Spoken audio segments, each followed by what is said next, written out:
how do I stay strong? And I had always been like an avid runner and like into health and wellness. So it was kind of like, okay, now that I'm pregnant, what should I be doing to like just keep myself well? Hi there, Soulful Mama. Welcome to the Soul Care Mom podcast. I'm Catherine Wilde of soulcaremom.com. I'm a mom of 3 amazing kids, a soul care mom coach, and a yoga and meditation teacher. I've helped hundreds of women, and I'm here to help you feel calm and find your unshakable confidence as a mom. If you're ready to stop living in survival mode and you're ready to drop the mom guilt and overwhelm, this podcast is for you. Think of this as a lunch date with a girlfriend. Grab a cup of tea and get cozy. It's time to get honest and vulnerable and shift the traditional mindset around motherhood. Be sure to subscribe to be the first to know when new episodes are released. Get ready to grow and feel empowered as a mom. I'm here for you, Mama. Let's get started.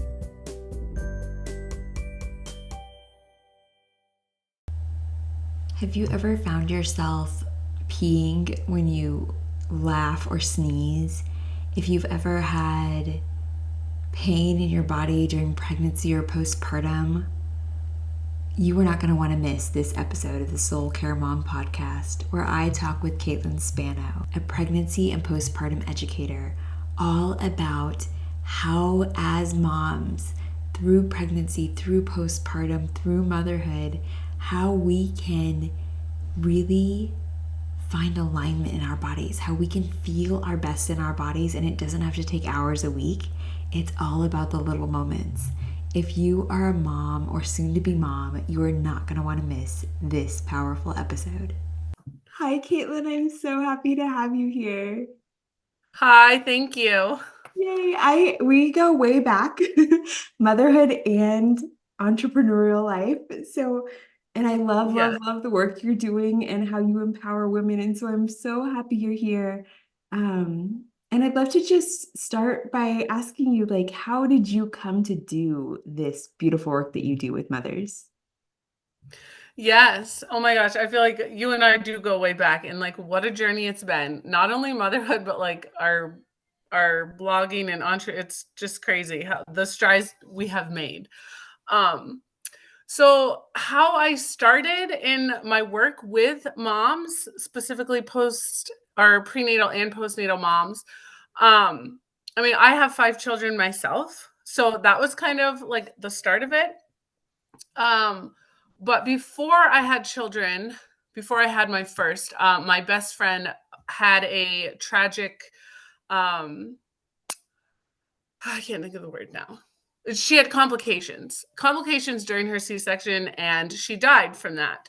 So then I got pregnant probably like 4 or 5 months after she had passed.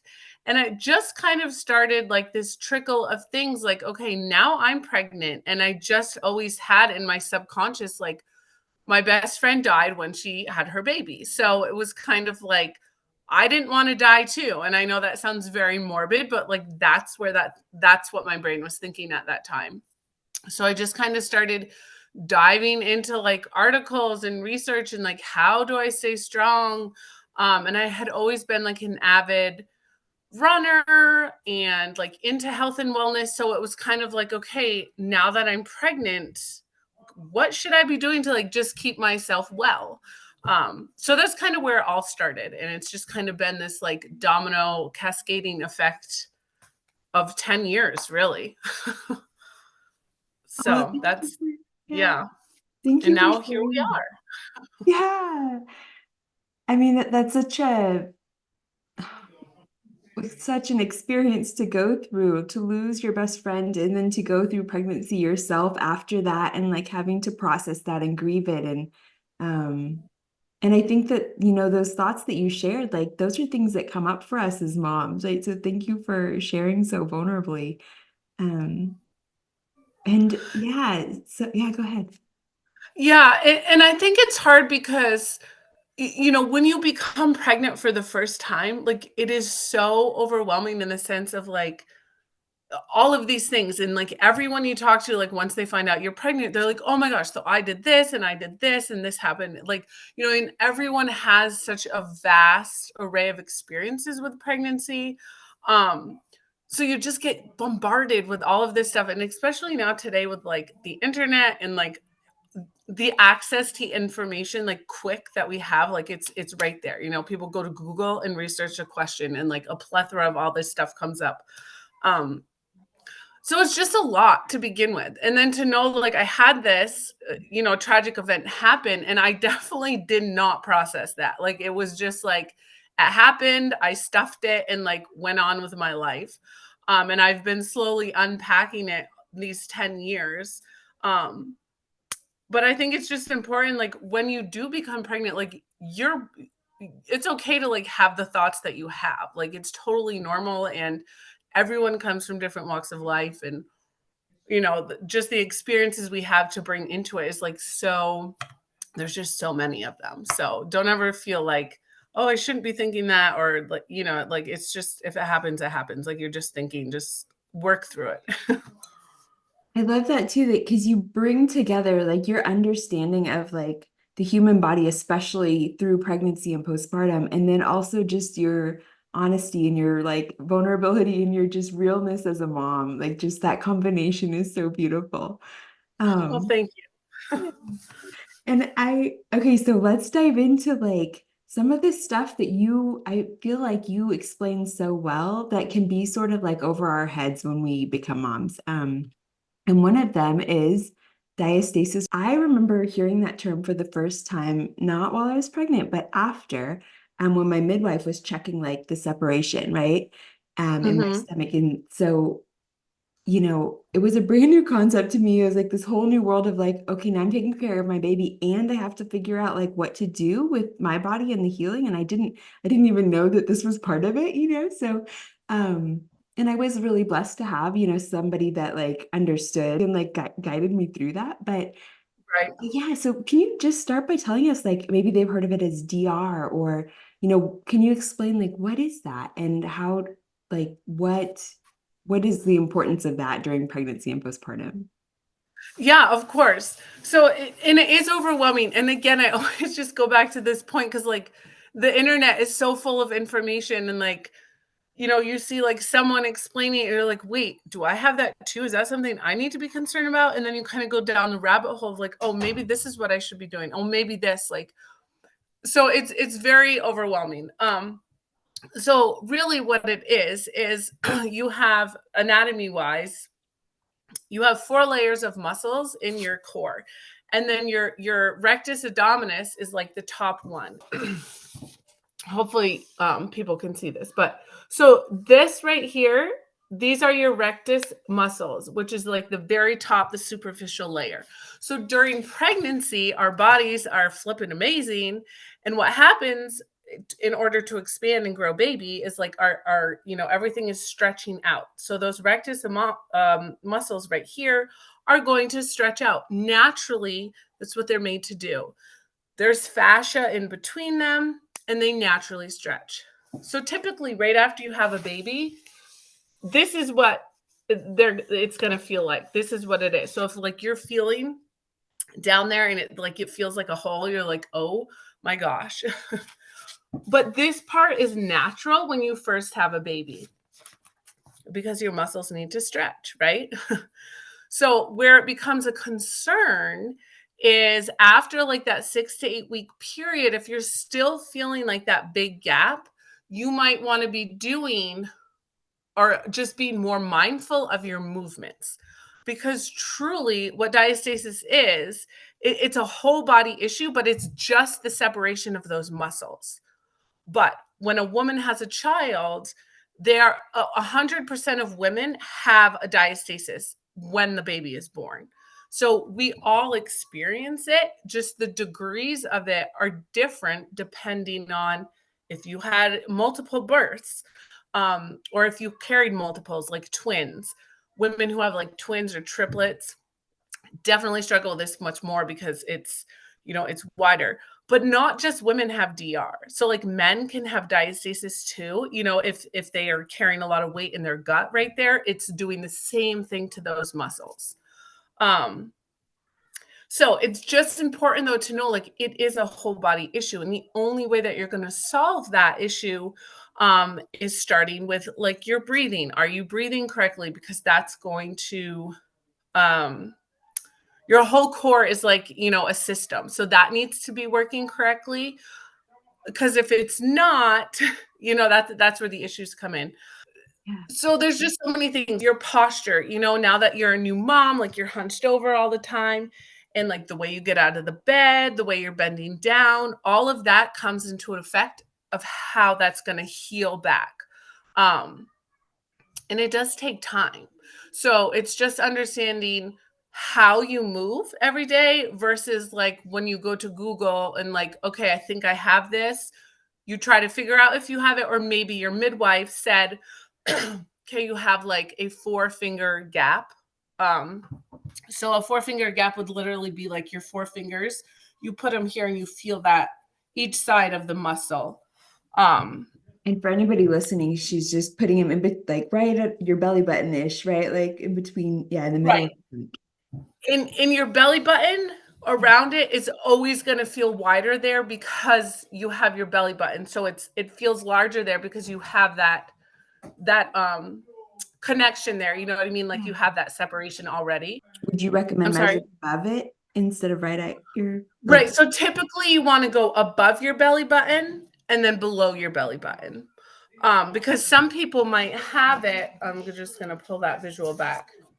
So even if you see right here, see it before, see how there is a larger gap around the belly button? So that's typical. So when you measure after you have a baby, you want to wait till like that 6 to 8 week mark when your body is kind of healed more and your uterus has shrunk back down a little bit more.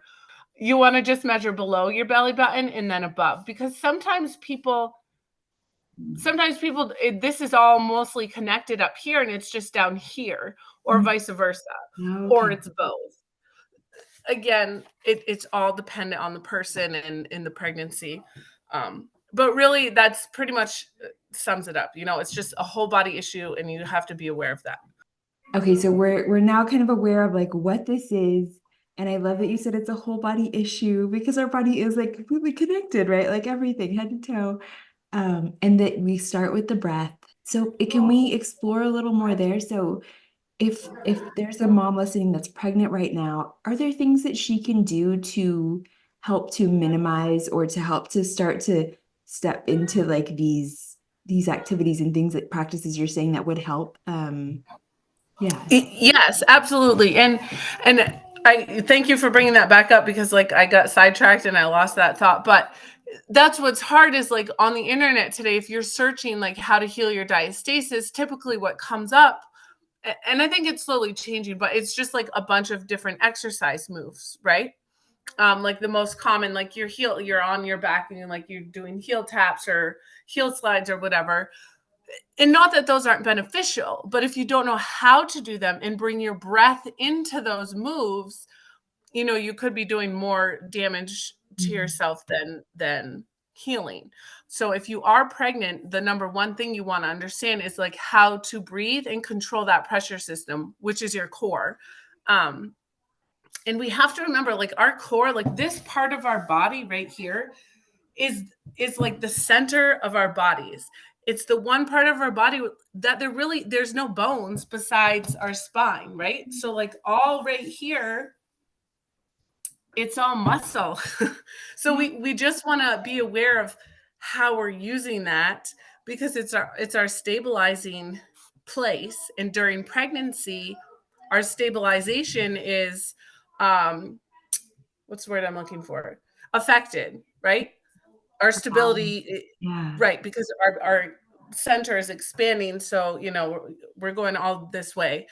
So that's the number one thing I say is understand how to breathe, understand your pressure system, and just staying connected to your core, which all comes from breathing. So ideally, managing diastasis during pregnancy, again, it's just going to go back to the whole body issue, how you're moving in your everyday movements if you do have a routine, a fitness routine, being conscious and wary of how you're moving in those movements, and then just everyday life, and it just all goes back to the breathing and like how you're moving, how you're functioning in that aspect. So Yeah. And I love that you bring that up because it isn't just about the exercises, right? It's about how we bring that into our days. How are we moving? How are we conscious of our movements? And you shared a really great post the other day. So if you're not following Kaitlin on Substack, you need to go do that. Um, because she shared just about how, like, she talks about how she moves throughout her day. Um, and it was about squatting and laundry, and like it was just so helpful.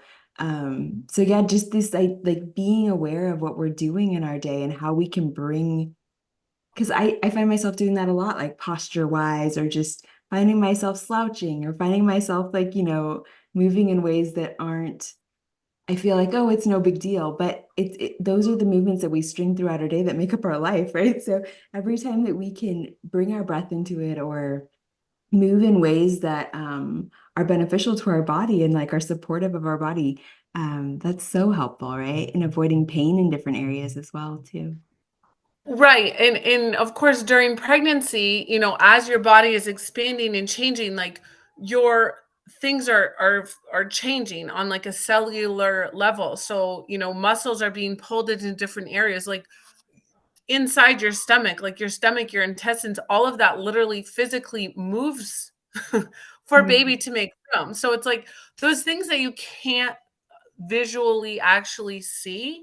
So, after you have a baby, yes, you have to like take your time breathing because you literally want to put your insides, back the way that they were.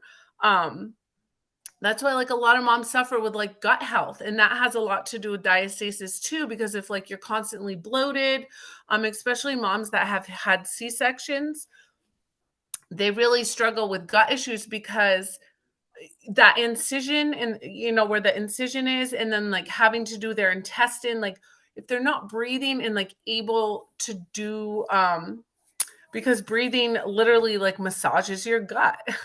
So if you're not able to do that, we can be really bloated, and bloating causes extension in our gut, which again just affects all of how those muscles are laying right there. So that has a lot to do with it. It's like those little things, and I think what's hard about it is like you can't see it. You know what I mean? What you're just seeing on the outside is like, oh, now like my belly is floppy and now I have, you know what I mean? That's what you see. So then you think, oh, doing these things is going to like affect it, but we have to start from the core, from the inside out, right? Like it's like starting at the core of the apple and then working out, like we're growing from the inside out. And Right.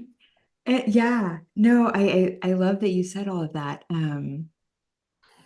And it really is like, so it just reminded me how amazing our bodies are in general, like incredible. yeah. Um, and yeah, and how powerful those simple things can be. I work with moms on like self-care and just reconnecting to who they are. And it's really the little moments, like the little things in our day that have the most powerful effect. And so I love that you're reminding us of this because I think pregnancy and then even just motherhood onward, it's a lot. And so it can feel overwhelming to be like, I have to do these things for myself now. Like there's all this other stuff, but really it's those little things. And I love that you teach that. Right, yeah, and just fitting it into those pockets of your day. Like me just right now, even just sitting here, like I'm shifting on one side. So it's like, okay, if I'm sitting here, I need to be up and like stop clenching. So it's like just all those little things that really add up. And when you notice them and then you're able to like, oh, like release or relax or whatever, you're like, wow, that seriously makes a big difference. Yes, I love So that. Do you feel overwhelmed and anxious? Do you wish you could stop losing your temper with your kids and just have more fun as a mom? Do you crave finding more time to do the things you love without feeling guilty? I get it, Mama. I've been there. That's why I created the Vibrant Mom Life membership. Imagine what life would look like if you could finally get out of survival mode, consistently find time for yourself, and be the calm, present mom you've always wanted to be. This membership will help you step out of anxiety and overwhelm and help you find time for yourself without the guilt. Inside Vibrant Mom Life, you'll find monthly themes that will help you shift your mindset, get out of survival mode, and find time for the things you love, all while being the mom you want to be. Plus, you'll find guided meditations and yoga practices that will help you effortlessly infuse your days with self-care. And I know that some days are harder than others, so you'll even find a library of short and sweet guided affirmations so you can simply press play and reconnect with your inner calm in just minutes. Join Vibrant Mom Life today by going to soulcaremom.com/membership so you can stop running on empty and truly enjoy mom life. I can't wait to welcome you inside, Mama. Okay, so we talked about our core. Let's move down a little bit. So there's, like you were saying, like our bodies are expanding and there's so much going on during pregnancy. And another amazing part of our bodies is the pelvic floor, right? So can you share with us, like, what exactly is our pelvic floor and like what role does it play during pregnancy?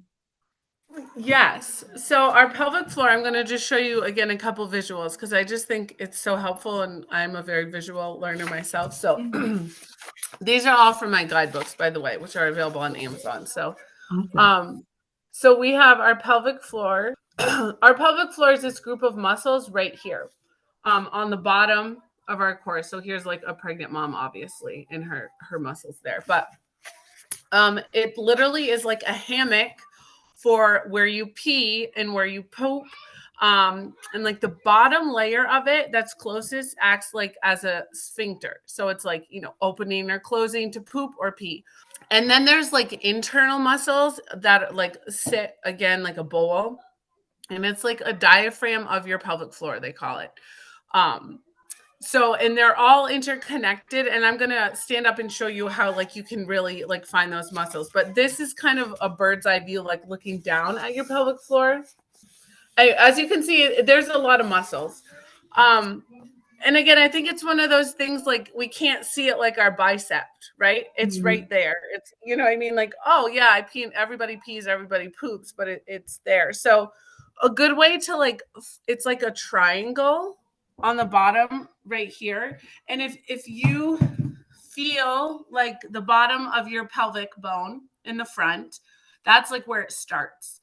And then your tailbone or your coccyx, like that's where it ends. So you can just manually feel on yourself. And then if you kind of bend over, you want to like move your butt muscles out of the way to find your sits bones, which are kind of like up in. But then you can kind of be like, okay, that's like, it's not that big, but that's where it sits. So during pregnancy, obviously this muscle, that's pushing, the baby is pushing as your baby grows, it's just pushing more weight onto this pelvic floor. And obviously when you birth a baby, it has to come down the birth canal and then out through your vagina, which is your pelvic floor is stretching. So your pelvic floor stretches 500 times the size at the vagina where the baby comes out, which is like shocking, right? So that's basically our pelvic floor. And it's really important to be aware of it because number one, it acts as the bottom of our center, right? And then during pregnancy, what happens a lot of times is women just like clench it.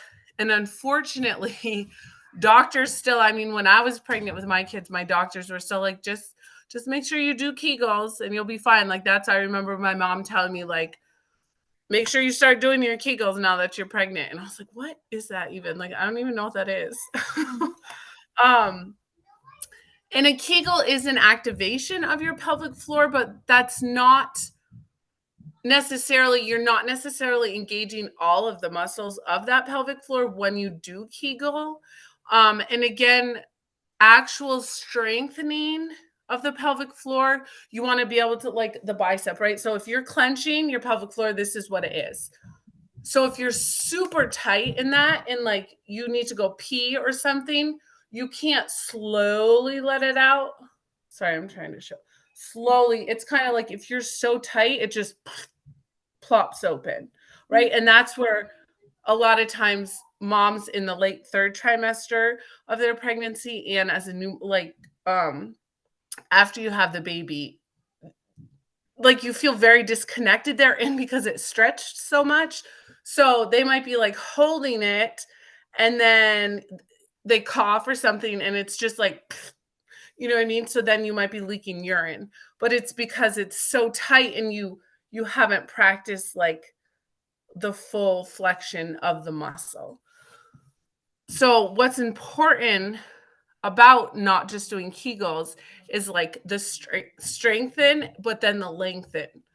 So yeah, again, just strengthening and lengthening it. And the best way to strengthen your pelvic floor is through your breathing. So understanding when you take a breath, you know, just the full expansion and then bringing it up. And you just want to be able to have that movement with your diaphragm of your diaphragm here and the diaphragm of your pelvic floor. So when you're breathing, you want it's, you know, going up and down, up and down. You just want to have, instead of, if you're holding it, you know, then you just have this. Yeah. And then that pressure, right, is going to bounce out either the floor. One of these days, your pelvic floor is just going to pop open, or again, that diastasis, the pressure is going to come out on other sides, right? If it's not able to go nice and smooth. And that's what you were talking about before, right? Like this whole pressure system that we have, it all works together. Yes, Yeah. yes. Oh, wow. Thank you for explaining that so thoroughly. You're welcome. And and so it's amazing that like there's more to it than just Kegels. And that those muscles, they do so much just on a regular day, right? Not even pregnant. Like they're doing what they're meant to do, right? And so they're built to do this, and it's the work that you're talking about that helps us to work with it versus like um yeah, Right. yeah. And I think what happens is, like, during pregnancy, you have such a drastic change to your body and you have such an increase on that pressure, you know, the pressure on your pelvic floor. So a lot of times women aren't aware of it until they have a baby, because then they're like, what is going on? And a lot of times, you know, people are like, yep, you had a baby, now you're going to pee yourself for the rest of your life, you know? And it's still so many people are talking about that. If you're listening to this and you're like planning on getting pregnant in the future, or even if you're not, it's really important to understand your pelvic floor as a woman, Yeah. because it also has like a lot to do with our sexual function. So it's just an important muscle to learn about. You know, it's something that we move. Men have pelvic floors too. Like we all have a pelvic floor. Oh, I love this. Okay, so I love all of this so much, and you shared so many like amazing nuggets, and I understand it a lot better now too. Oh, good. So we've talked about like so many different things, and if there's somebody listening right now and maybe they're pregnant, maybe they're just postpartum, and they're like, okay, what do I focus on first? Like, what's the one thing I can start? Like, where's the one place that she could start, that you'd Yeah, recommend? and I always say the ABC, right? So A being your alignment. So just being conscious of, okay, where am I holding my head in space, my shoulders, my rib cage, my hips. So, you know, just keeping that nice posture alignment. Two, the B is for breathing. How are you breathing? Are you breathing well? Are you, you know, breathing in your chest? Are you breathing out your belly? You want to be breathing here in your diaphragm, expanding that rib cage so you can get that pressure system under control. And then C again is the control. So with those two, the alignment and the breathing, are you able to, you know, control that throughout your day? Mm. Controlling your movements and everything with your alignment and with your breath. Oh, and awesome. and I would say the same for a postpartum mom. Yeah. That's what you want to focus on, the ABC: alignment, breathing, core, center. Yeah, yeah, I think for life, like those are great like rules or steps to follow. I love it. I'm going to start bringing Yeah. that to my day. Alignment, breathing, control. I love Yes. it. Thank you. And You're then welcome. you have a full house, you have a lot going on, and I would love to hear, what are some of your favorite ways to bring in self-care? Like you've talked about that you've run in the past, or what does that look like for you now? Yeah, in this season. Oh gosh, yeah, it's changed so much. And I think that was a part that was really difficult for me, especially when I had my first, because running was like my therapy. That's what I did. And then you add a little one, and it's kind of like, if I can't run, what am I supposed to do? So you Yeah. kind of get stuck in this like hard place. Um, and it's looked different for me with every pregnancy, with every postpartum journey. And I think um it I think I've learned to like fit it into pockets of my day. So obviously now I have 5 young children.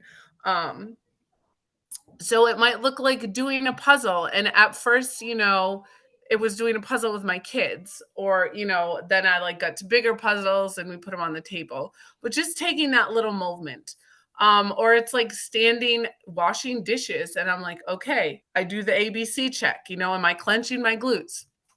Am I like laboring my breathing? So I just kind of like relax and release and like breathe while I'm washing dishes and like kind of make that like a rhythmic motion thing going on.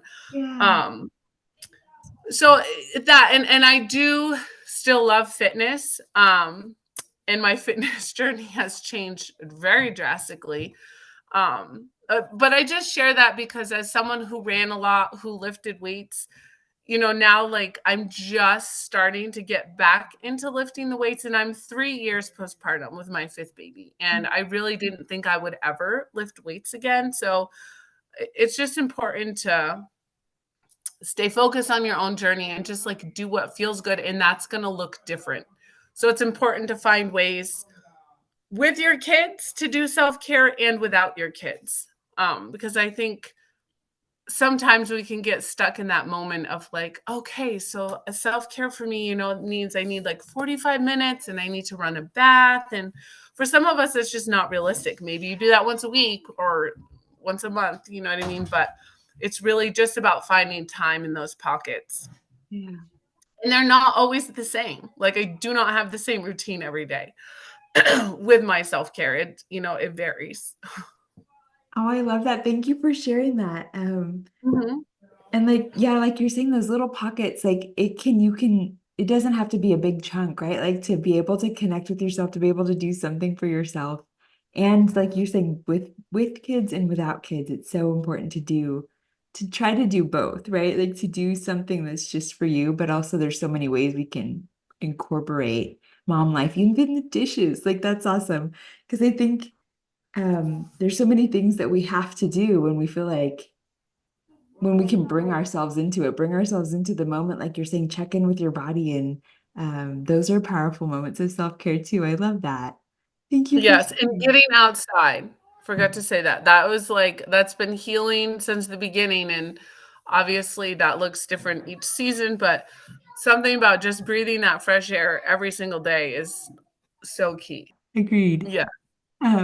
And I always love to ask this question. So you have been on this incredible journey. You shared, the beginning of your journey with us, the motherhood part of it, and all the way to today and what that looks like for you. If you could, go back in time and you were able to share something with yourself as you became a mom, what would you let her know? What would you want her to know? Yeah. Um, I think I just I would have been like so much kinder to myself, and I wouldn't have held myself to these unrealistic expectations of the world. Because I think that's really hard. And I feel like we're just bombarded with all of these things, and it's like, you should do this and you should do it this, and I did this and I look like this now, or I did this and this happened. And it's just stay in your lane. That's all. I wish I like had just if I could go back and tell myself, just focus on yourself.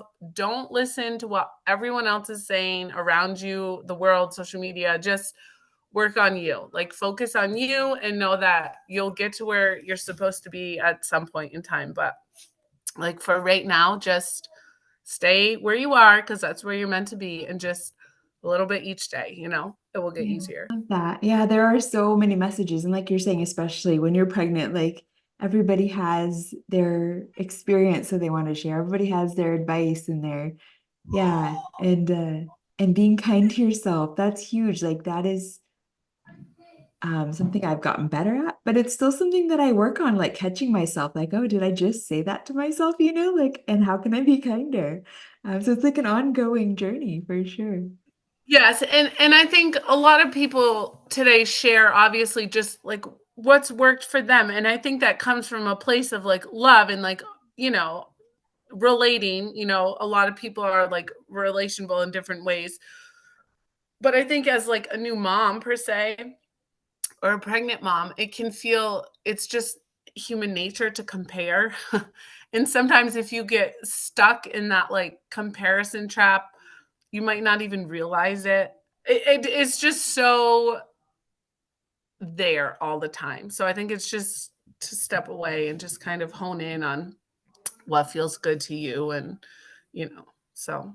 I love that advice because I mean, we can carry that through motherhood too, right? Because there's always going to be like, am I making the right decisions for this, situation? Am I doing the right thing here? And noticing like, okay, if you're on social media and you're just scrolling and you start to feel like that overwhelm of like, wow, I'm not doing it right. Wow, I'm failing. Wow, it's a signal, to like step back. Right. Like, oh, I should do that, or I should be doing that, or they did it that way, so I should do it that way. It's just, yeah, it can become really not a happy place. Yeah. And I love that you share both sides because it can be helpful at times, right? Like I've learned so much from other moms and being like, oh, I do want to try that. Like that sounds like something that resonates. But then there's other times where I just feel like I'm failing. And so like those are moments of like, well, that's not for me right now. And that's okay. Yeah, and I think that's important too, because like something might work for you right now, or you might try something and it's not working for you, and that is okay. That just means not right now. Yeah.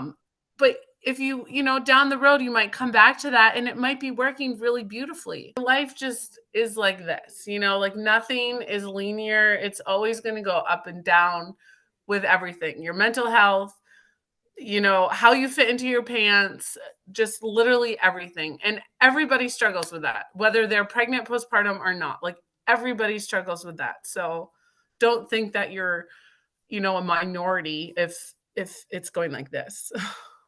Oh, that's such a good reminder. Like, thank you for sharing your story. Thank you for sharing everything. I want to Of make sure that course. we can find you. We can find your work. We can connect with you. Let us know. Um, we want to know everything. You have a book coming out, right? I do. Yes. It should be coming out. I just had some hang-ups on the book cover design. So my book is done. It's just a matter of finishing that.